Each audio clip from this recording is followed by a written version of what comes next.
Olá, vocês vão fazer a prova da Cefa Pará nesse final de semana. Quem está aí na revisão final, nos últimos detalhes, né?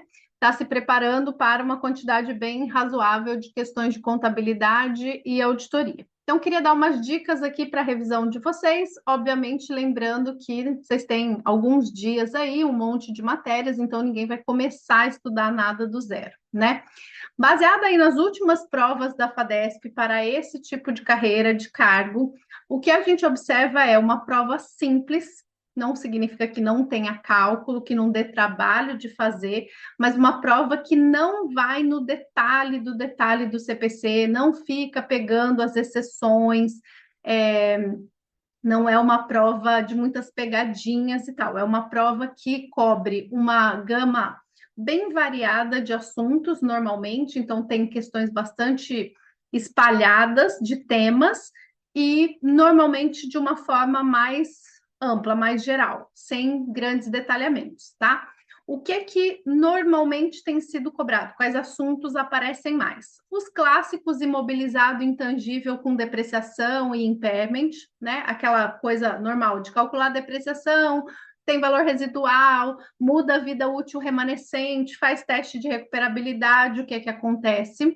Para isso, se você for revisar alguma coisa não achada da FADESP, valem os exercícios da FCC, exercícios relacionados à provisão, constituição, reversão, o que tem que ser provisionado, o que não tem. Alguns exercícios de DRE, então é muito importante que você saiba a estrutura da DRE, o que entra para calcular receita líquida, como é que eu chego no CMV, quando eu tenho o estoque inicial e final, ou quando eu tenho compras, como é que eu trato os tributos recuperáveis e não recuperáveis.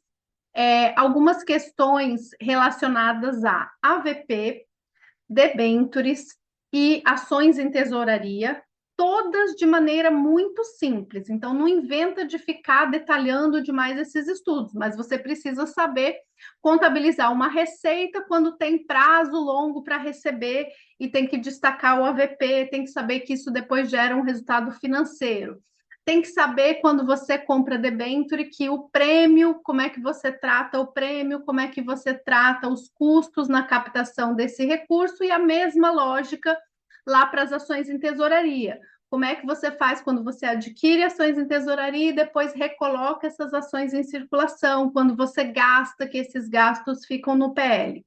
Algumas questões relacionadas à provisão, especialmente como constituir, quando reverte, o que vai para o resultado, quais são as perdas que são contabilizadas e quais são divulgadas. Eu me surpreendi um pouco, até que tem mais de uma questão, tem algumas questões dos últimos anos aí sobre notas explicativas. Então, vai lá na Lei 6.404, no artigo 182, se não me engano, por aí, vai ter aquele artigo que fala do conjunto de demonstrações contábeis. E lá também vai dizer quais são as informações mínimas de notas explicativas. Aquela listinha de informações, garantias prestadas, classe de ações, espécie, quantidade de ações, tal, isso caiu com uma certa frequência em questões teóricas, então acho que vale a pena dar uma lida. O que mais? Aí tem algumas questões ali sobre variação cambial muito simplificadamente e onde eu dedicaria um pouquinho mais de profundidade, equivalência patrimonial. Equivalência patrimonial não nível FGV, tá? Mas aquelas questões em que eu compro uma empresa, vejo se eu tenho controle ou não, como é que eu trato os dividendos.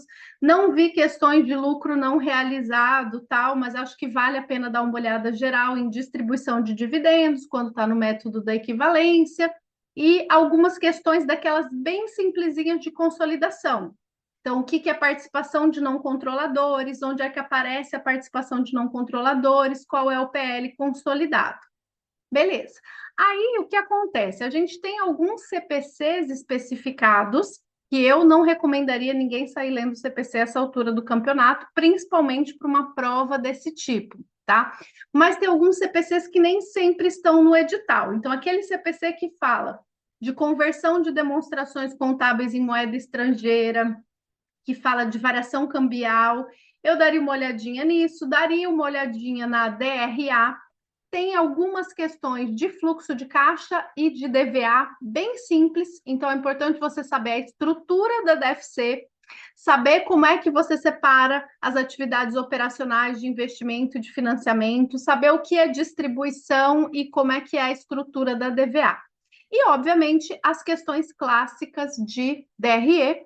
Então, é importante saber como funciona o estoque, a contabilização de operações com mercadorias quando tem e não tem tributo, e principalmente saber aquela estrutura, o que entra para compor a receita líquida, o que entra para compor o lucro bruto, como é que é a estrutura da DRE. Meio que é isso que nós temos de histórico, tá? Aí vamos para a contabilidade de custos. Na contabilidade de custos, gente, as questões se concentram basicamente em custeio por absorção, e custeio variável, a apuração do custo unitário ou do valor do CPV, aquela estrutura de custos que são absorvidos na compra e aí depois estoque de produto em elaboração, estoque de produto acabado. E aí o clássico margem de contribuição, ponto de equilíbrio. Não vi questões elaboradas sobre sistema ABC, sobre custo padrão, sobre equivalente de produção, nem aquelas questões que levam em conta uma variação maior, se você tem material disponível ou não, onde você vai investir. Então, não me dedicaria nisso, mas você tem que ir sabendo margem de contribuição, ponto de equilíbrio, eu iria sabendo também margem de segurança e o funcionamento do custeio por absorção, custeio variável e aquelas nomenclaturas, terminologia, o que é custo direto, indireto, o que é custo de transformação, o que são os custos primários, como é que você faz esse rateio básico, beleza? E aí a auditoria eu achei muito intuitiva. A prova, as questões que eu vi, achei questões que você muitas vezes mistura com contabilidade e muito mais uma coisa relacionada a você validar a informação ou não. Mas tem umas questões específicas sobre revisão pelos pares, sobre aqueles treinamentos, sobre capacitação e também sobre tipos de testes.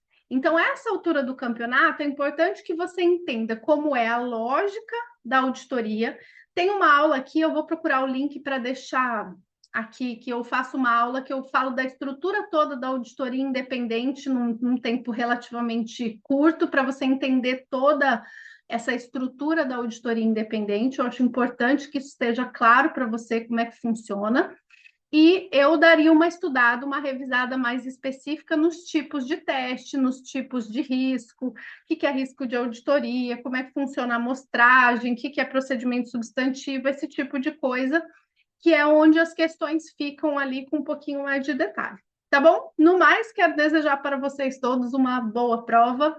Ainda temos aí alguns dias, meu telefone está aí. Se alguém precisar de alguma ajuda, tiver alguma dúvida específica, fico à disposição de vocês e, se possível, me contem depois como é que vocês foram, tá bom?